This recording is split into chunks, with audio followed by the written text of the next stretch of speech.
आदाब, नमस्कार, जय महाराष्ट्र में आप सभी का इस्तकबाल है। मैं हूं सैयद अहमद जिलानी। पहले हेडलाइंस। महाराष्ट्र असेंबली इंतखाबात के लिए बीजेपी ने जारी की उम्मीदवारों की पहली फहरिस्त में नायब वजीर आला देवेंद्र फडणवीस और दीगर के नाम शामिल।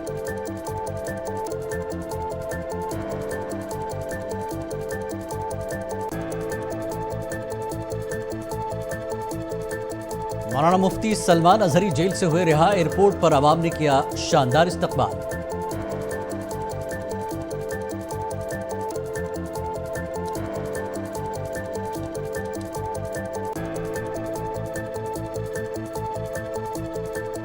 बारिश से फसलों को हुए नुकसान पर किसानों को मुआवजा देगी महाराष्ट्र हुकूमत, रियासती वजीर छगन भुजबल का बयान।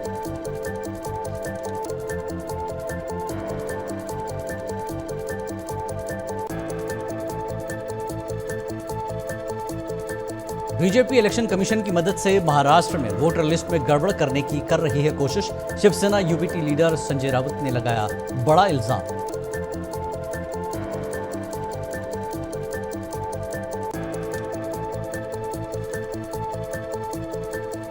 बीजेपी के रियासती सरबराह चंद्रशेखर बावनकुले ने संजय राउत के इल्जाम को किया मुस्तरद, कहा इलेक्शन कमीशन खुद मुख्तार और बड़ा इदारा है, इसमें कोई मुदाखलत नहीं कर सकता।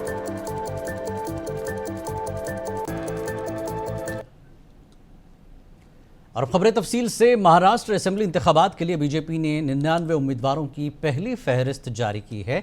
महाराष्ट्र के नायब वज़ीर आला देवेंद्र फडणवीस को नागपुर जुनूब मगरिब से टिकट दिया गया है और बीजेपी के रियासती सरबराह चंद्रशेखर बावनकुले को कामठी से और वजीर गिरीश महाजन को जामनेर से टिकट दिया गया है। फहरिस्त में दीगर उम्मीदवारों के नाम भी शामिल है। इस सिलसिले में महाराष्ट्र के ब्यूरो चीफ साजिद खान ताज़ा अपडेट के लिए फ़ोन पर जुड़ चुके हैं। साजिद खान, 99 लोगों की लिस्ट जारी हुई है, इस लिस्ट में अहम चीज़ क्या है और जिस तरह से लिस्ट जारी होते ही सियासत भी शुरू हो चुकी है? जी बेशक इसमें सियासत होना लाजमी है, क्योंकि लिस्ट जो है वो बीजेपी ने अपनी जारी की है। हालांकि भी महायुति के बीच में सीट शेयरिंग का जो अनाउंसमेंट है, ऑफिशियल अनाउंसमेंट नहीं हुआ है, लेकिन ये कहा समझा रहा है कि अभी फार्मूला तकरीबन तय है। जी तो इसमें जी बोलिए। साजिद साहब, एक चीज़ और भी है कि अगला चीफ मिनिस्टर जो है शिंदे साहब नहीं होंगे, ऐसी भी खबरें आ रही हैं, और इस तरह से 99 लोगों की लिस्ट जारी करना कैसे देखा जा रहा है पूरे महाराष्ट्र में? देखिए, बीजेपी और शिवसेना एक नाथ शिंदे के बीच में मतलब पावर को लेकर जो जंग है वो बहुत पहले से चल रही है। जी पोस्टर के जरिए एक दूसरे को ये जाहिर करने की कोशिश की गई थी कि जिलानी मेरी आवाज बैक हो रही है, जरा ठीक करवाएंगे प्रोडक्शन से बोल के। जी देख रहे हैं। हाँ, आप मेरी आवाज क्लियर सुन रहे हैं? जवाब दे, आपकी आवाज क्लियर है। जी तो ये इन दोनों पार्टियों के बीच में शिवसेना एक नाथ शिंदे और बीजेपी के दरमियान ये जो जंग चल रही थी मतलब पावर को लेकर, ये बहुत पहले से चल रही है। पहले शुरू में ये पोस्टर के जरिए बताया गया कि जो बड़े फैसले हुए हैं वो एक नाथ शिंदे हैं के जरिए लिए गए। दूसरी तरफ जो बीजेपी कार्यकर्ता है वो देवेंद्र फडणवीस को प्रोजेक्ट कर रहे थे कि यही जो चीफ मिनिस्टरशिप इनकी रही है पहले, ये बेहतर रही है। ये तो है, मसला है। लेकिन अब ये कि हालांकि अभी मेरे जो जराए बता रहे हैं कि शाम तक एक नाथ शिंदे का ग्रुप भी जो है 50 सीटों की अपनी लिस्ट जारी कर सकता है। तो अब ये सीट कहां पर होती है, कहीं वो बीजेपी से क्लैश तो नहीं करती या वही सीटें तो नहीं होती हैं, इस पे भी जरा देखना होगा। क्योंकि देखिए क्या शीट शेयरिंग को लेकर क्या कुछ तय नहीं हुआ है या फिर भी असमंजस वाली स्थिति बनी हुई है दोनों ग्रुप्स के दरमियान? देखिए, जरा जो बीजेपी के सोर्सेज हैं वो मुझे बता रहे हैं कि हाँ फार्मूला तकरीबन तय है, लेकिन एक नाथ शिंदे का ग्रुप अभी भी इस बात पे कंफ्यूज है। वो कह रहा है कि अभी कुछ भी ऐसा मतलब ऑफिशियल जो है वो तय नहीं हो पाया है, क्योंकि अभी कुछ दिन पहले एक नाथ शिंदे और के ग्रुप के लोग दिल्ली भी गए हुए थे, अमित शाह से भी मुलाकात हुई थी, उसके बाद भी कोई ऑफिशियल स्टेटमेंट जारी नहीं किया गया। तो ये मसला तो अभी है, लेकिन आज की जो हमारी नजर होगी, आज जो जो अगर 50 सीटों का ऐलान करती है जी। एकनाथ शिंदे ग्रुप, जी। वो सीटें कौन सी होती हैं? कहीं वो सीटें तो नहीं है जिसकी लिस्ट जो है वो बीजेपी पहले से जारी कर चुकी है? जी। अगर ऐसा होता तो ये समझा जा सकता है कि दोनों के दरमियान ताल्लुकात जो है बेहतर नहीं है। जी, जैसा और कि आप कुछ- बता रहे हैं कि कुछ- अमित शाह से मुलाकात हुई है ये शीट जी शेयरिंग जी से जी पहले, तो साथ में एक चीज ये है, क्या कुछ जी जी शिंदे ग्रुप की डिमांड है सीटों को लेकर के, ये सीटें हमारे देखिए, लिए छोड़ दें? जी जी जिलानी, देखिए जिलानी, मुझे सीट शेयरिंग को लेकर तो कुछ प्रॉब्लम्स हैं। कुछ जगहों पे मराठवाड़ा की सीटों पे जी। एकनाथ शिंदे दावा कर रही है और बीजेपी दावा कर रही है, जी। तो वहां को लेकर कुछ तनाव है। लेकिन ये कह रहे हैं कि वो 10-12 सीटें हैं, उसको है वो तय कर लिया जाएगा। मतलब जो ऑन रिकॉर्ड जो बोल रहे हैं लोग, जी। वो ये बोल रहे हैं कि 10-12 सीटों का है वो तय कर लिया जाएगा। लेकिन अनऑफिशियल जो स्टेटमेंट है जी। दोनों पार्टियों की तरफ से, उससे कुछ नजर आता है। यानी और ये दूसरा 50 मामला, सीटों की जी जो जी लिस्ट जारी करेगा शिंदे ग्रुप, ये देखने के बाद सब कुछ क्लियर हो जाएगा कि क्या कुछ चल रहा है बीच जी में दोनों के। जी जी जी जी जी बिल्कुल, जी। बहुत यहाँ बहुत शुक्रिया ये साजिद खान इस जानकारी के लिए। हमारे थे ब्यूरो चीफ महाराष्ट्र से तफसीलात दे रहे थे कि अभी 50 सीटों को लेकर शिंदे ग्रुप अपनी लिस्ट जारी करेगा, उसके बाद देखने में आ जाएगी, तस्वीर साफ हो जाएगी कि क्या कुछ दोनों ग्रुप्स के बीच चल रहा है, जबकि ये भी कहना है कि सीट शेयरिंग को लेकर सब कुछ ठीक ठाक है। आगे बढ़ते हैं अगली खबर की तरफ। सुप्रीम कोर्ट ने मुफ्ती सलमान अजहरी को फौरी रिहा करने का हुक्म दिया था, जिसके बाद लोग और उनके मद्दा उनके आने का इंतजार कर रहे थे। अब एक वीडियो मंजर आम पर आई है जिसमें मुफ्ती सलमान अजहरी एयरपोर्ट के बाहर मौजूद हैं और लोग उनका शानदार इस्तकबाल करते हुए देखे जा रहे हैं। आपको बताते चले कि मुफ्ती सलमान अजहरी एक मारूफ मुस्लिम स्कॉलर हैं। उनकी रिहाई का बार बार मुतालबा किया जा रहा था। मुफ्ती सलमान अजहरी को इससे कबल गुजरात पुलिस की जानिब से दायर 3 मुकदमात में ज़मानत मिल चुकी है। उसे पासा एक्ट के तहत जेल में रखा गया था और वो तकरीबन 10 माह बाद जेल से बाहर आए हैं।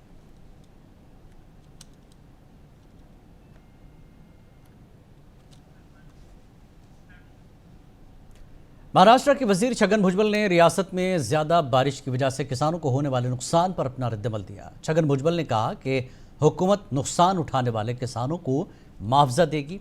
उन्होंने कहा कि इस सिलसिले में गुज़श्ता रोज़ चीफ मिनिस्टर ने भी ऐलान कर दिया है। उन्होंने मजीद कहा कि बाज़ मामलात में कोड ऑफ कंडक्ट की वजह से काम नहीं हो पा रहा है।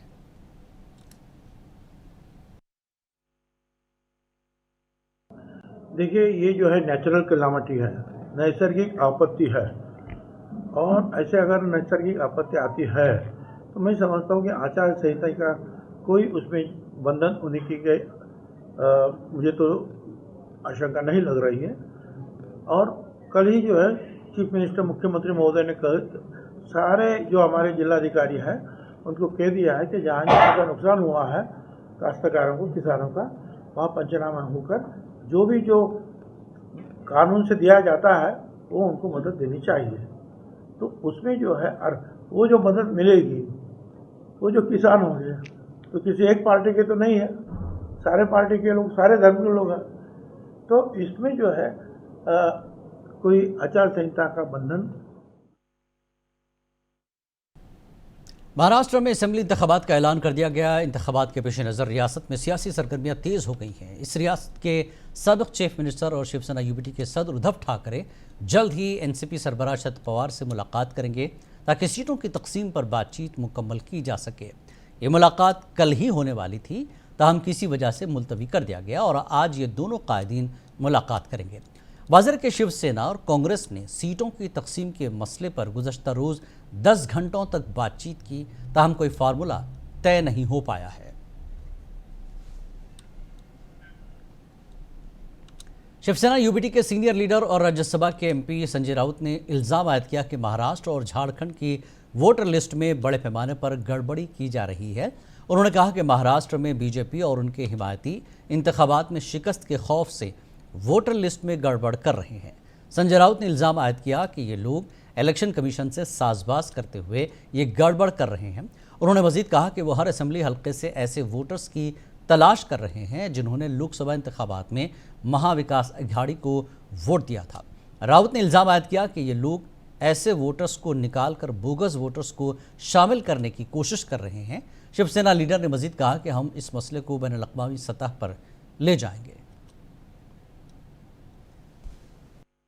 वोटर लिस्ट में गड़बड़ी हो रही है महाराष्ट्र में, झारखंड में, हरियाणा में कोशिश की, लेकिन महाराष्ट्र की बात ऐसी है, भारतीय जनता पार्टी वो चुनाव हारने जा रहे हैं, किसी भी हालत में जीत नहीं पा रहे। लोकसभा में ये लोग हार गए हैं, हमने हराया उनको, बहुत कोशिश की, लेकिन विधानसभा में ये लोग हार रहे हैं। तो क्या कर रहे हैं अभी मालूम है आपको? जो वोटर लिस्ट है उसमें गड़बड़ और घोटाले कर रहे हैं। चुनाव आयोग को से हाथ मिलाकर चुनाव आयोग उनको मदद कर रहा है। हर विधानसभा क्षेत्र में जहां बीजेपी लड़ने जा रही है, लगभग 150 विधानसभा क्षेत्र है जहां बीजेपी लड़ेगी, वहां वो ढूंढ रहे हैं ऐसे वोटर्स को जिसने लोकसभा में महाविकास आघाड़ी को वोटिंग किया है। एनसीपी एससीपी के लीडर के शर्मा ने कहा कि महाराष्ट्र असेंबली इंतखाबात में महाविकास आघाड़ी की हुकूमत बनेगी। उन्होंने वोटर लिस्ट में बीजेपी की जानब से गड़बड़ करने से मुताल्लिक संजय राउत की जानब से दिए गए बयान पर कहा कि इलेक्शन कमीशन को वोटर लिस्ट में गड़बड़ को रोकने के इक़दाम करने चाहिए ताकि शफाफ तरीके से इंतखाबात हो सकें। देखिए, जहां तक सवाल भारतीय जनता पार्टी का और उसके नेताओं का है, वे लोग ये प्रकरण चुनावों में घोटाला करके, चुनावों में सारी मर्यादाओं को तोड़ के वो जीतना चाहते हैं। लेकिन महाराष्ट्र का जो जनमानस है, जो महाराष्ट्र की महान जनता है, वो महाविकास आघाड़ी के साथ है।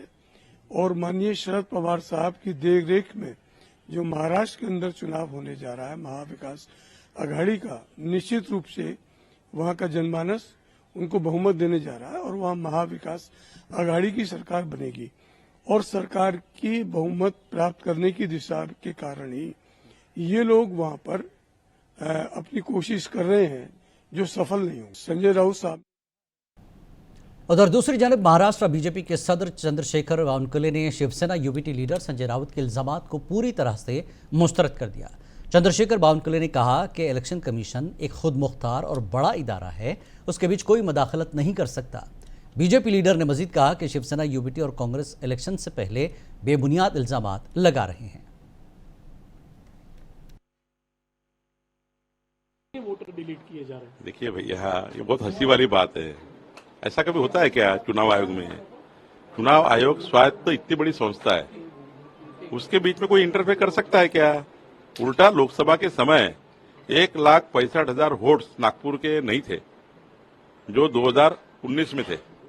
हमने सारा मामला चुनाव आयोग के सामने लाया। मैं खुद केंद्रीय चुनाव आयोग से मिला, राज्य के चुनाव आयोग से मिला, और महाराष्ट्र के सारी लोकसभा में कितनी गड़बड़ियां है ये चुनाव आयोग के सामने मैं खुद गया और हमने सारे नाम के साथ सारा सबमिशन चुनाव आयोग को किया कि 2019 में नाम थे और 2024 में गलत नाम है।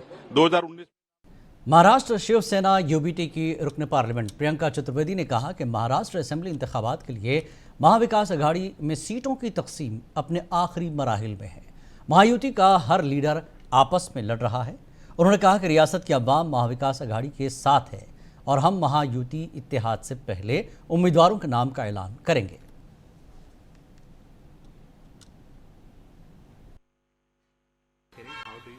The seat sharing is almost in its final stages, and those who are putting these kind of questions, they should be asked that is their final seat sharing done?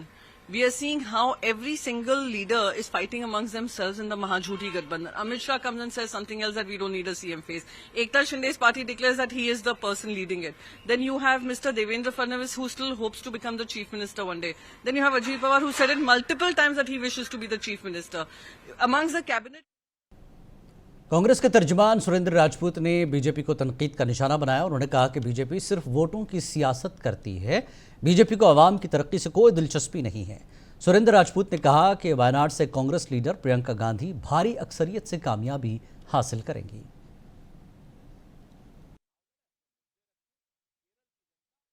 Bharatiya Janata party शुद्ध रूप से कहा जाए तो एक ऐसे जिसको कहा जाए नाअहल लोगों की जमात है, जो सिर्फ और सिर्फ वोट लेने के लिए हिंदू मुसलमान अगड़ा पिछड़ा आदिवासी वनवासी करना जानती है। ये उनके हितों में कोई काम नहीं करना जानती। जंगल में रहने वाले लोग नहीं हैं, वो हमारे मूल निवासी हैं। किसी वक्त वो हमारी इस धरती के मालिक हुआ करते थे। आदिवासी वो लोग हैं।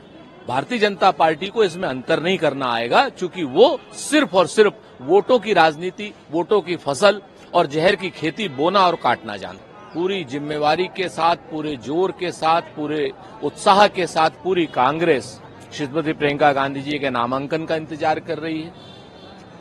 कांग्रेस पार्टी, इंडिया गठबंधन तो इंडिया गठबंधन, इवन भारतीय जनता पार्टी भी उनकी जीत के प्रति आश्वस्त है। श्रीमती प्रियंका गांधी रिकॉर्ड मतों से जीतकर आएंगी और जो आवाज अब तक सड़क पे गूंजती थी, वो आवाज, सशक्त आवाज महिलाओं के लिए, दलितों के लिए, आदिवासियों के लिए, नल के लिए, नील के लिए, कोल के लिए, भील के लिए, वो आवाज अब संसद में गूंजेगी। महाराष्ट्र असेंबली इंतखाबात के लिए इंतखाबी सरगर्मियों में तेजी पैदा हुई है। मनोज जरन के पाटिल ने मौलाना सज्जाद नोमानी से मुलाकात की। दोनों के दरमियान एक होटल में काफ़ी देर तक बात हुई। जराये के मुताबिक इस मौके पर दोनों रियासत की ताज़ा सूरत हाल और दीगर उमूर पर तबादला ख्याल किया। याद रहे 20 नवंबर को महाराष्ट्र असेंबली इंतखाबात के लिए वोटिंग होने वाली है। महाराष्ट्र जलगांव एकता तंजीम ने हाल ही में सुप्रीम कोर्ट की जानिब से दिए गए 2 फैसलों का खैर मकदम किया, जिसमें मौलाना अजहरी के खिलाफ पासा एक्ट को रद्द करने और उनकी रिहाई के फैसले का खैर मकदम किया और इसके अलावा सुप्रीम कोर्ट की जानिब से शहरियत अमेंडमेंट एक्ट कानून को गैर कानूनी बताया गया, इसका भी फैसला किया है। इस ज़िम्न में फारूक शेख ने बातचीत भी की। आज हम एकता संगठन की ओर से जलगांव कोर्ट में जो सुप्रीम कोर्ट ने अभी फ़िलहाल 2 दिनों में 2 बहुत अहम फैसले दिए हैं, हमने उनका यहाँ पे स्वागत किया है। स्वागत करते हुए हमने सुप्रीम कोर्ट का आभार व्यक्त किया है और हमने उस खुशी में आज जलगांव के वकील और हमारे उनके पक्षकारों को पेड़े बांट के खुशी का इजहार किया है। आप सभी को पता है कि मौलाना अजहरी साहब जो पिछले 10 महीने से सिर्फ एक शेर अशार के बतौर उन पर गुजरात में 3 गुने दाखिल हुए थे, उन तीनों में जमानत मिल गई थी। उससे गुजरात सरकार का समाधान नहीं हुआ था तो उन्होंने उन पर पासा। बुल्ढाना जिले के सिंदखेड़ा असेंबली हल्के के एमएलए डॉक्टर राजेंद्र शंगा शरद पवार की पार्टी में वापस आ गए हैं, जिसके बाद पार्टी अहदेदारों और कारकुनों ने बुल्ढाना में आतिशबाजी करते हुए जश्न मनाया, जबकि उनकी भांजी गायत्री वापसी से नाराज नजर आ रही हैं। अब सिंदखेड़ा में चाचा और भतीजी के दरमियान मुकाबला होने का इम्कान जाहिर किया जा रहा है। डॉक्टर राजेंद्र शंगा ने शरद पवार की पार्टी छोड़कर अजीत पवार के साथ महायुति में शामिल हुए थे। अब वो दोबारा शरद पवार की पार्टी में वापस आ गए हैं। आज हमारे बुल्ढाना जिले के नेता, लोक नेता डॉक्टर राजेंद्र शिंगणे साहब, माजी मंत्री, जो राष्ट्रवादी के सर्वा थे, उन्होंने कुछ मजबूरी में हमारा पक्ष छोड़ के अजीत दादा की तरफ गए थे। उन्होंने आज घर वापसी किया और हमारे तरफ आ गए। हमने हमारे संगम चौक में शिवाजी महाराज के पुतले के सामने पटाखे फोड़ के वो आनंद उत्सव साजरा किया। आज उनका प्रवेश तो हो गया था, हो भी गया है। मैंने पहले ही स्टेटमेंट दे दिया था कि अगर ऐसा कुछ हुआ तो मैं अपक्ष भी लड़ने के लिए मैं रेडी हूँ। तो क्या सिंदखेड़ा में चाचा और भतीजे के बीच मुकाबला देखने को मिलेगा इस विधानसभा चुनाव में? हो सकता है, अभी तो सिर्फ उनका प्रवेश हुआ है, अभी टिकट तो किसी का फाइनल हुआ नहीं है। टिकट तक अपन इंतजार। महाराष्ट्र में होने वाले असेंबली इंतखाबात को मद्देनजर रखते हुए महाराष्ट्र महायुति के लीडरों की तरफ से लव जिहाद का मामला उठाया जा रहा है। गुज़श्ता लोकसभा इंतखाबात में मुस्लिम कम्युनिटी ने महाविकास अघाड़ी को वोट दिया है, जिसके बारे में महायुति के लीडर अब लव जिहाद का मामला उठाकर समाज को तकसीम करने की कोशिश कर रहे हैं।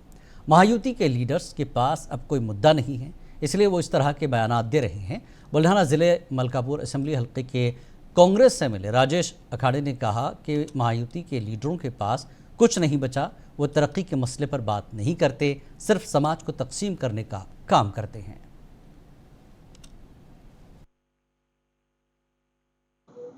महायुति के नेता ये आरोप कर रहे हैं कि पिछले लोकसभा चुनाव में मुस्लिम समाज ने महाविकास आघाड़ी को वोट दिया है, वो उसे वोट जहाद बता रहे हैं। इसे आप किस तरह देखते हैं? नहीं, अभी महायुति के नेताओं के पास दूसरा कुछ बचा नहीं। उनके विकास के मुद्दों पे वो बात करते नहीं। हिंदू मुस्लिम जो अभी पोलराइजेशन करने की कोशिश कर रहे हैं, वो पूरी तरह से जनता ने। नांदेड़ जिले के दगलूर हलवली असेंबली हल्के के साबिक रुकन असेंबली सुभाष सावने ने बीजेपी छोड़ने का फैसला किया। बीजेपी छोड़ने का फैसला करने वाले सुभाष साबणे ने कहा कि वो जल्द ही अपने मुस्तकबिल के फैसले का ऐलान करेंगे। उन्होंने कहा कि वो अपने हामियों के साथ अंदरून 2 दिन बातचीत के बाद फैसले का ऐलान करेंगे।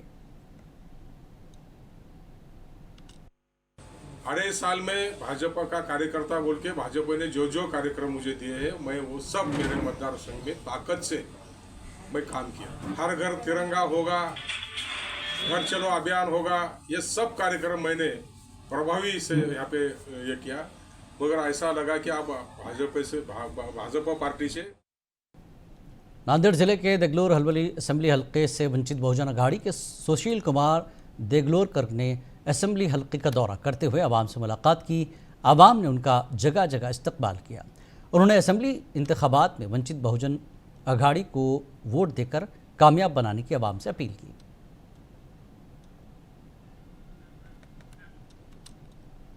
महाराष्ट्र मालेगांव शहर के फिरदौस लॉन्स हसनपुरा में वफाकी अलमकातिब मालेगांव की जानिब से मकातिब के जिम्मेदारान और मालूमात के लिए एक अजीम शान एक रोज़ा तालीमी और तरबियती वर्कशॉप का इनेकाद अमल में लाया।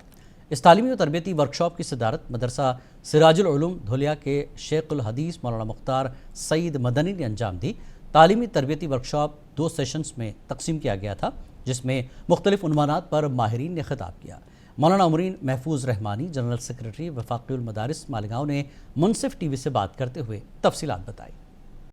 शहर मालेगांव की सतह पर वफाक़ुल मदारिस और मकातिब के नाम से मदारिस इस्लामिया और मकातिब दीनिया का एक मुत्तहदा मुश्तरका प्लेटफार्म कायम किया गया है।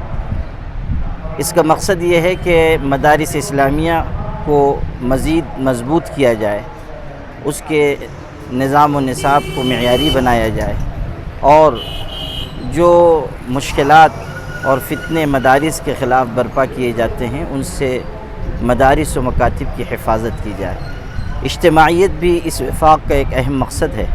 कोशिश की जा रही है कि वफाक़ के ज़रिए मदारिस इस्लामिया और मकातिब दीनिया को आगे बढ़ाया जाए और उनको तरक्कियात से मालामाल किया जाए। महाराष्ट्र में असेंबली इंतखाबात के लिए 20 नवंबर को वोट डाले जाएंगे। इस ज़मीन में मौलाना उमरीन रहमानी ने मुनसिफ टीवी से बात करते हुए रायद हिंदों से मुतालबा किया कि वो इंतखाबात में वोट का इस्तेमाल करें। उन्होंने कहा कि जमहूरियत को मजबूत करने के लिए ज़्यादा से ज़्यादा वोट दें और ऐसे लोगों को इक़्तिदार में आने से रोकें जो मुल्क में फ़िरक़ावारियत फैलाना चाहते हैं। असेंबली इलेक्शन करीब आ चुके हैं। इस रियासत में भी और जहाँ जहाँ असेंबली इलेक्शन हो रहे हैं वहाँ के मुसलमानों की ज़िम्मेदारी है कि वो अपने जमहूरी हक़ को इस्तेमाल करें। वोट एक ताकत है, उस ताकत को ज़ाय नहीं करना चाहिए। ये एक अमानत है, इस अमानत की हिफाजत नहायत ज़रूरी है। इसकी कोशिश होनी चाहिए कि हम मुल्क को सही सिमत में ले जाने के लिए मुत्तहदा कोशिश करें और ऐसे लोग जो मुल्क को तक़सीम करना चाहते हैं या मुनाफरत फैलाना चाहते हैं, ऐसे लोगों की राह रोकी जाए जो देश हित में नहीं है। हमें उनसे दूर रहना चाहिए। महाराष्ट्र मुंबई एयरपोर्ट पर कस्टम्स ओहदेदारों ने बैंकॉक से आने वाले एक मुसाफिर के कब्जे से भारी मकदार में गांजा चरस बरामद किया, जिसकी मालियत तकरीबन 8 करोड़ रुपए बताई गई है। ज़राए के मुताबिक मुसाफिर के सामान में खिलौने और खाने के काबिल सामान वाले डिब्बों में ममनुआ सामान छुपा दिया गया था। कस्टम्स के ओहदेदारों ने कहा कि मुसाफिर के खिलाफ तहक़ीक़ात जारी है। कस्टम एक्ट 1962 और NDPC एक्ट 85 की दफ़ात के तहत कार्रवाई की जाएगी।